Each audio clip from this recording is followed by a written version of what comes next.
Olá, amigos e amigas do saber.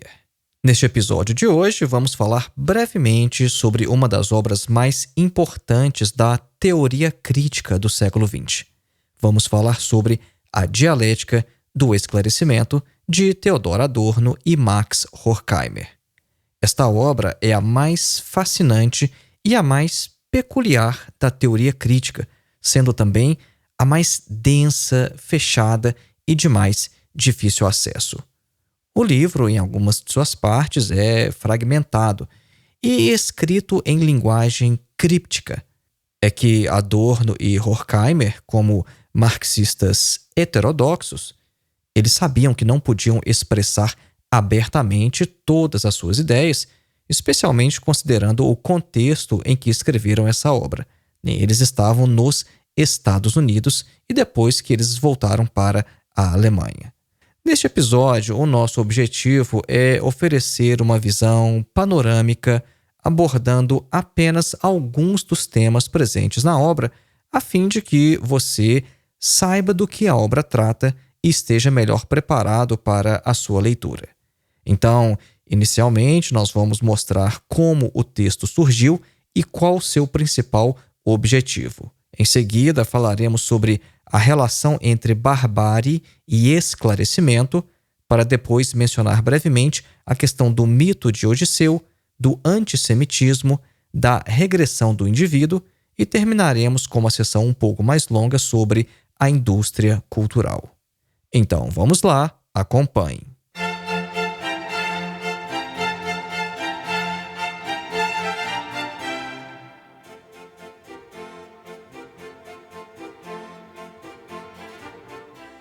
Antes de iniciar, eu gostaria de lembrar que este podcast é um oferecimento de nossos apoiadores através da plataforma Apoia-se.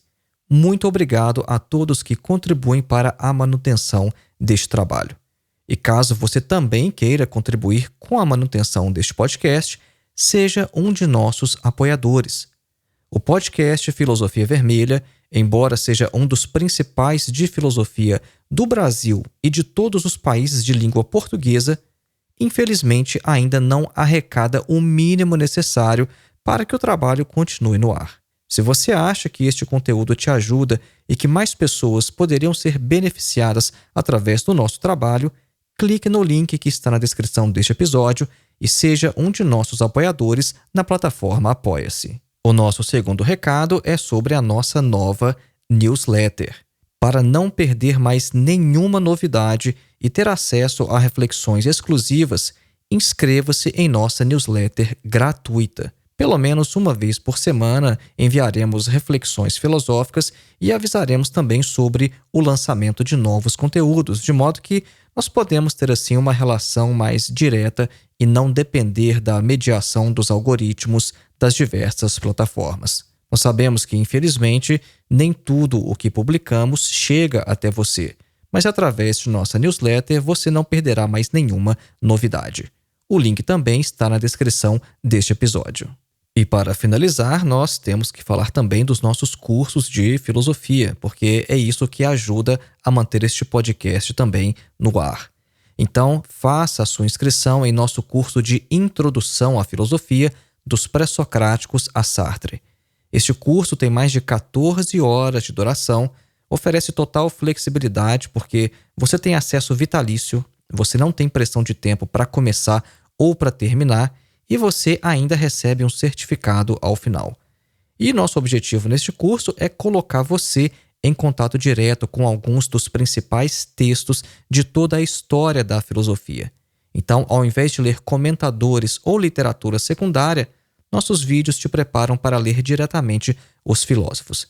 Para mais informações e já fazer a sua inscrição, basta clicar no link que está na descrição deste episódio. E lembrando que nós temos ainda mais 2 cursos: Crítica da Religião, Feuerbach, Nietzsche e Freud, e A Filosofia de Karl Marx, uma introdução. Os links para os cursos estão na descrição deste episódio e clicando lá você pode ver a grade curricular e já fazer a sua inscrição. Você também encontra todos esses links em nosso site www.filosofiaepsicanalise.org. Voltemos então ao nosso tema, dialética do esclarecimento. Vamos falar inicialmente como o texto surgiu. Vejam, um dos objetivos da obra Dialética do Esclarecimento é compreender a barbárie nazista.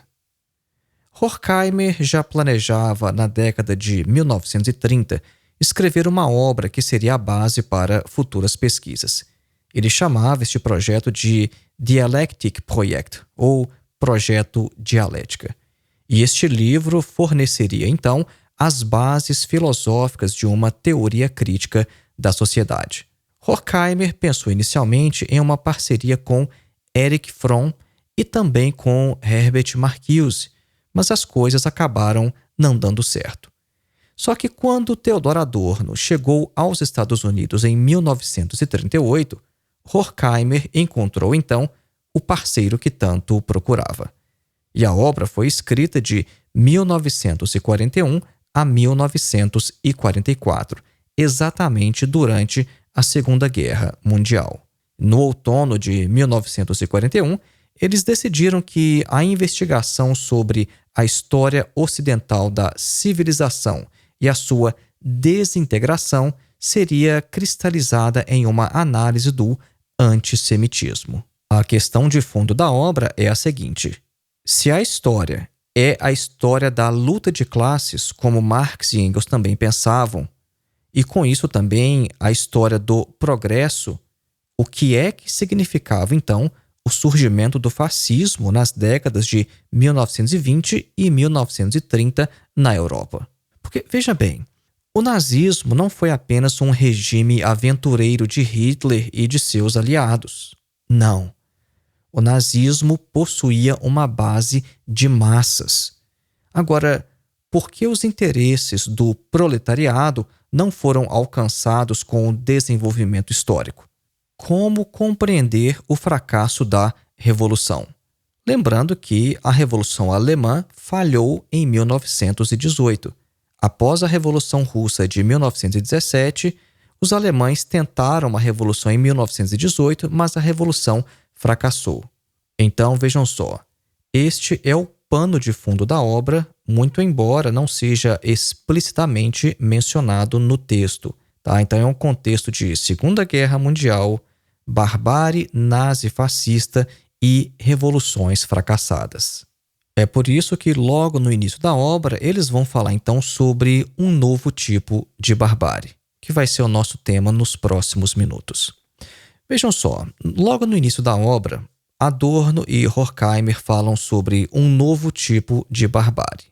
Agora, para compreender sua reflexão, nós precisamos compreender o conceito de esclarecimento, tá? Que é uma outra tradução para a palavra iluminismo. Isso em alemão é Aufklärung, está no próprio título da obra. Porque vejam, Marx e Engels são filhos do iluminismo do século XVIII. Foram influenciados pelo idealismo alemão e, de certa maneira, também pelo romantismo.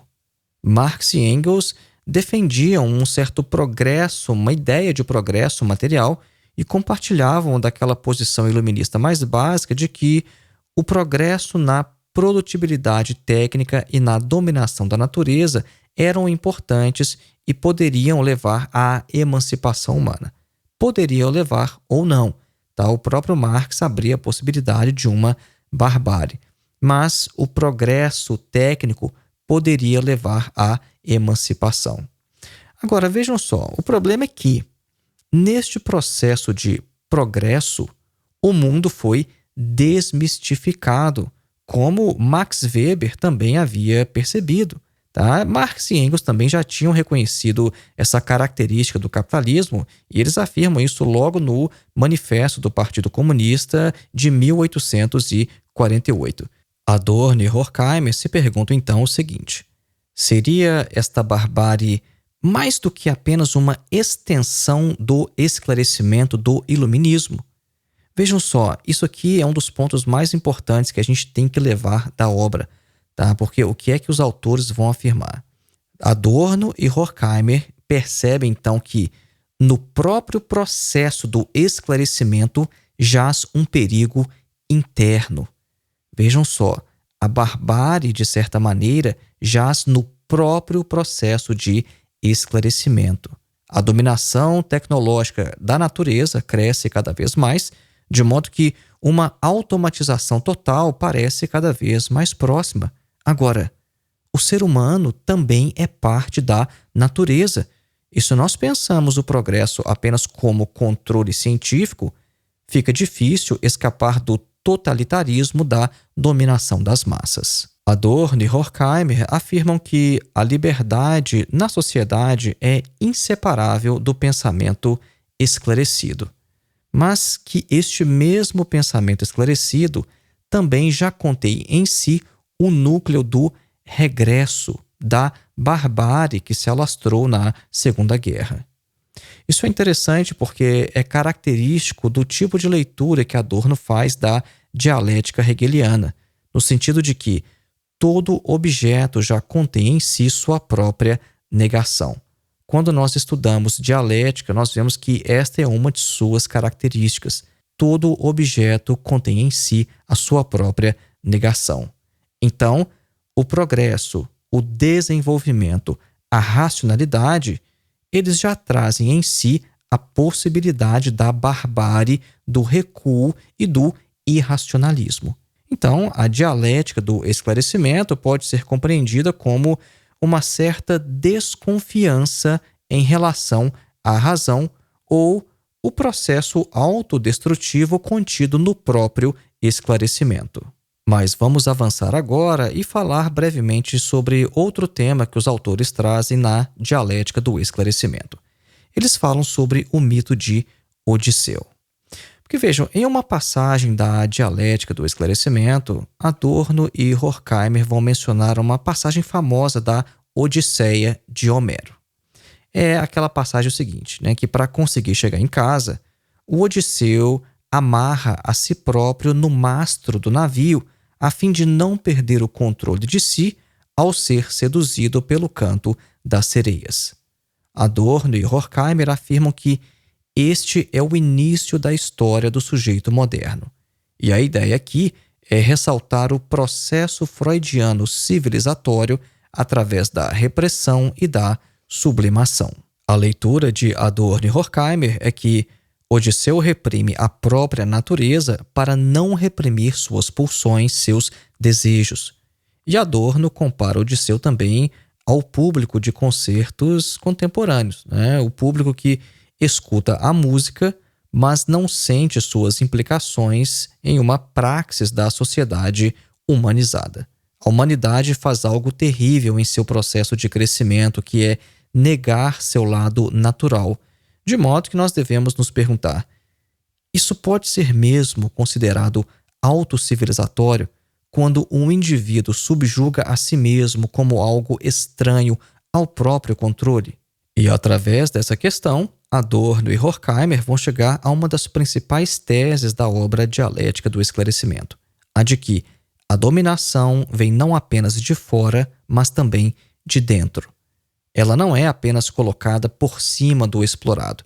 Não, mas os sujeitos também a exercem em si mesmos. A civilização só é possível através dessa coerção e desta abdicação, o que faz, no entanto, surgir um outro lado de caráter destrutivo. A natureza reprimida no sujeito é negada como uma terra estrangeira interna e colonizada. E nessa questão, Adorno e Horkheimer se mostram profundamente influenciados por Sigmund Freud e seu mal-estar na civilização. Nós temos um episódio sobre esta obra aqui no podcast. Então vejam só, o processo de esclarecimento vai levar então na direção da barbárie irracional e não deve ser entendido como um processo de dominação total da natureza, um processo no qual os sujeitos da sociedade contribuem mais ou menos forçados. Não, mas no sentido de que, quando esses indivíduos o fazem, quando eles dão a sua contribuição, eles chegam a uma fronteira que é a parte colonizada do seu próprio eu. E essa parte se rebela contra o verniz da civilização. Neste episódio, nós ainda vamos falar brevemente sobre antissemitismo, a regressão do indivíduo e a indústria cultural. Mas nós vamos fazer isso após a nossa clássica pausa musical, a fim de que você absorva melhor o conteúdo exposto até agora e recupere a concentração para o restante do episódio. Inclusive, Theodor Adorno escreveu um livro sobre o compositor que vamos ouvir hoje, que é ninguém menos que o grande Ludwig van Beethoven. Esta obra se chama Beethoven, Filosofia da Música. E o Adorno, inclusive, faz uma observação interessante. Ele diz o seguinte, olha, assim como, em certo sentido, só existe a filosofia hegeliana, só existe Beethoven na história da música ocidental. Então, nós vamos ouvir um trechinho da Sonata em Ré menor, opus 31, número 2, Tempestade, de Ludwig van Beethoven.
Caso você tenha interesse em conhecer melhor as músicas que tocamos aqui nos intervalos dos episódios, basta procurar pela playlist Clássicas Filosofia Vermelha no Spotify.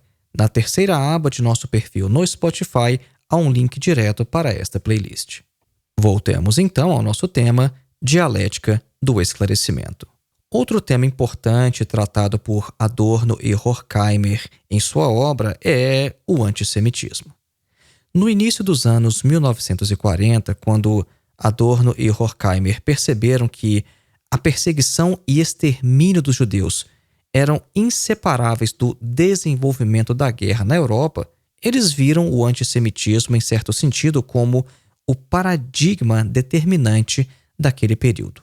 Eles queriam compreender o conceito do que estava em jogo e que antes não era nem mesmo possível imaginar, a saber, a eliminação de seres humanos de grupos inteiros de povos em um sistema de controle total.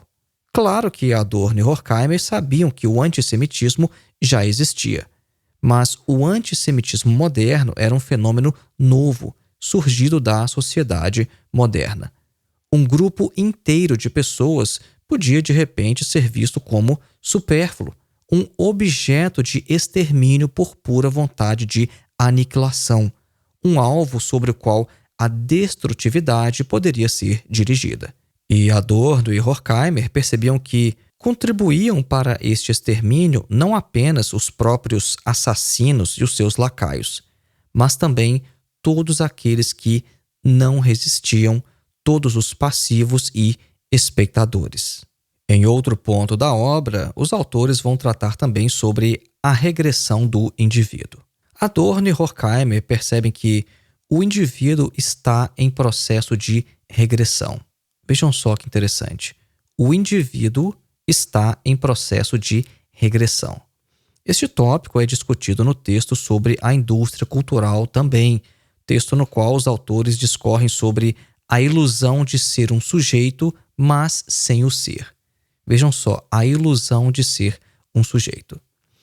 Para falar sobre a regressão do indivíduo, Adorno e Horkheimer se apoiam na análise de Marx de que o trabalhador na indústria se torna um apêndice de máquina. O processo autocivilizatório consistiria então em se adaptar ao processo de produção a fim de não ser excluído dele. Vejam só, o processo autocivilizatório no capitalismo é basicamente isso. Você tem que se adaptar para não ser excluído dele. Se tornar um apêndice de máquina ou, de maneira mais abstrata, um apêndice do próprio sistema, da própria mecânica das relações no capitalismo.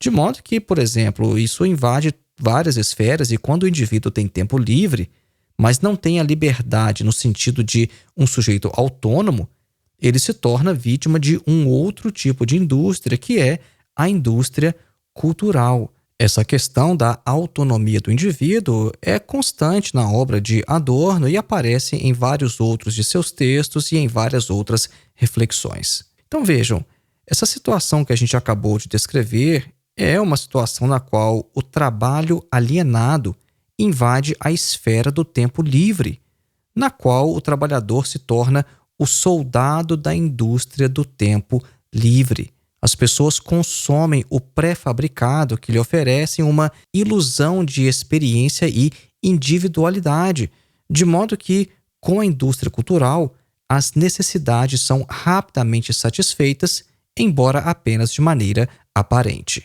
Então, exemplo, quando o indivíduo hoje tem tempo livre, ele vai acessar algum serviço de streaming para consumir algum pré-fabricado da indústria cultural. Ele vai à Netflix para assistir uma série, um seriado, um filme, alguma coisa que está todo mundo comentando. Agora, quão livre é o indivíduo cujas atividades de tempo livre se resumem a consumir tais conteúdos? E isso nos leva então ao último tema deste episódio de hoje, que é a própria indústria cultural. O principal texto em que a indústria cultural é discutida por Adorno e Horkheimer é um artigo que se encontra na obra Dialética do Esclarecimento, obra que é o tema do nosso episódio de hoje. E este artigo é intitulado Indústria Cultural, Esclarecimento como Mistificação das Massas. Interessante, inclusive, notar que a palavra alemã traduzida aqui como mistificação é Betrug, que na linguagem corrente, que no alemão do dia a dia, é um termo compreendido no sentido mais simples de enganação ou fraude.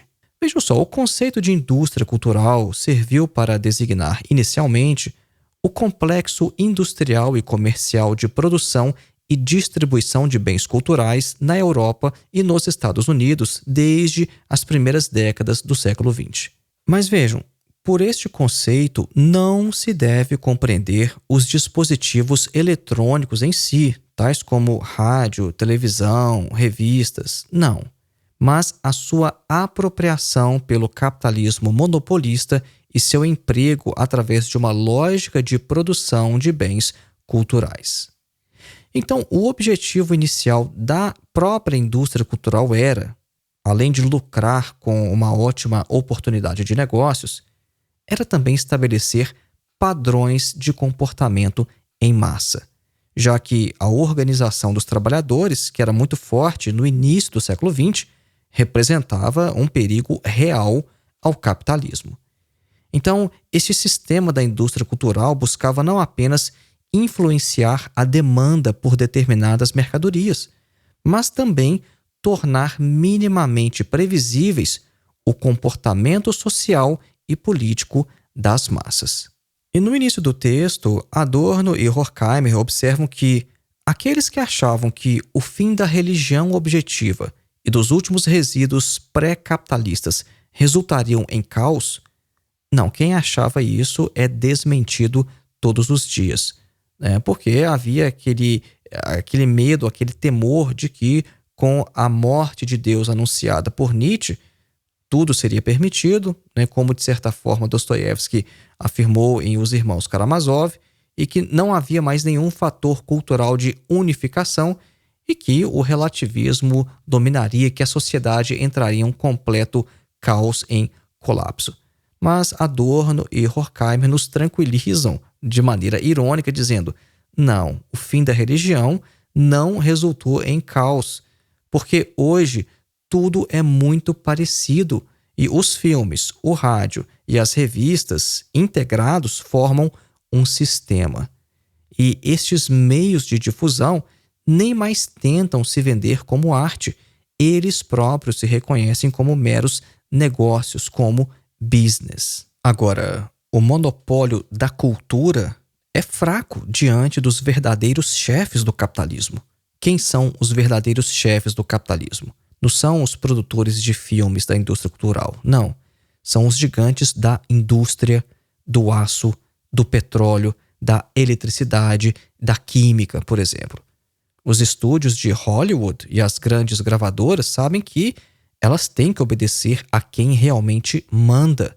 Então, a indústria cultural, assim como a indústria automobilística, por exemplo, só apresenta uma aparência de concorrência.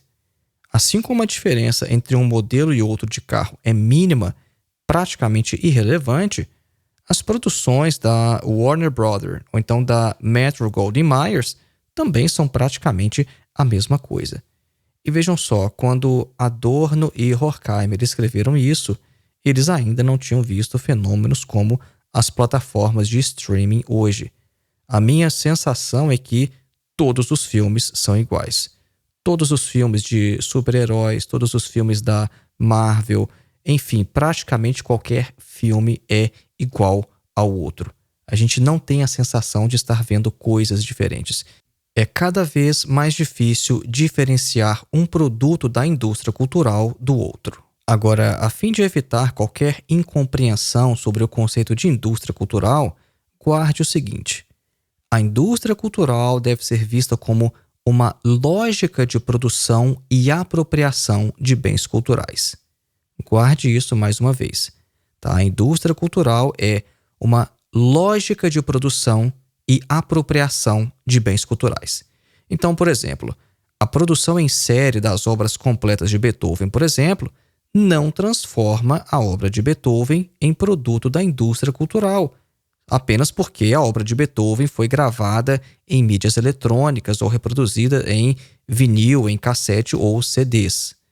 Tá? Então, da mesma forma, é possível, por exemplo, que criadores chamados independentes também produzam indústria cultural, mesmo que suas obras não sejam reproduzidas aos milhares, aos milhões de cópias, né, através das técnicas industriais que nós temos hoje de reprodução de mídias. Tá? Então vejam, isso tem a ver com uma lógica de produção e apropriação. Não tem a ver exatamente com a mídia física ou com o número em que isso é produzido. Então, mais um exemplo. Se um indivíduo ouve Beethoven meramente por status, porque se ele ouvir Beethoven ele vai ser cult, então esta é uma forma de apropriação que transforma Beethoven em um produto da indústria cultural, embora a própria obra do Beethoven não seja indústria cultural. É por isso que eu falei uma lógica de produção e apropriação. Então foi esse o nosso episódio de hoje. Lembrando mais uma vez, faça a sua inscrição em nossos cursos de filosofia. Os links para os nossos cursos estão na descrição deste episódio. Inscreva-se também em nossa newsletter gratuita. Assim nós podemos ter uma relação mais direta e você não perde nenhum novo conteúdo que publicarmos. E se você considera que a internet é um lugar melhor com o nosso trabalho, seja um de nossos apoiadores através da plataforma Apoie-se. Até este momento, nosso podcast, infelizmente, ainda não alcançou o mínimo necessário para manter suas atividades. Para nos apoiar, basta clicar no link da plataforma Apoia-se que se encontra na descrição deste episódio, ou então o link que você encontra em nosso site www.filosofiaepsicanalise.org. Ou então você também pode contribuir com este trabalho fazendo qualquer contribuição através de nossa chave Pix, que é o nosso endereço de e-mail, filosofiavermelha@gmail.com. Um grande abraço e até o próximo.